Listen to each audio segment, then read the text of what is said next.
Қайырлы күн, ассалаумағалейкум. Кішкене обстановка өзгешелеу. Шөп шығып біткен, далада тұрмыз. Бізде RAV4 автокөлігі. Көлікте біз радар жөндеп жатырмыз. Радар деген мына радар бұрынғысы ДТП түскен. Сосын жасамай қалған аяқ астынан жаңасын алып, енді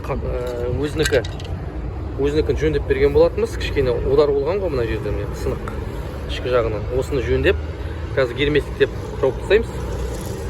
Соның кесірінен енді радар настройка жасаймыз. Көлікте радардың настройкасы дәл осылай өтеді. Екі жағында екі датчик болады. Сол датчикпен оқытатын боламыз. Міне өзінің арнайы қағазы бар. Осындай сыммен толықтай өстіп настройка жасаймыз. Достар, міне настройкасын жасап болдық. Қазір көрейік көлікті қыздырып. Жақсы бола ма? Жақсы бола. Мына жерде настройка радара деген ошибкалар шығады да, керек емес. Міне СТА барлығы кетті. Қазір загрузка болсын. Міне ешқандай no message сообщение жоқ. Осылай міне біз настройка жасап бердік радарды.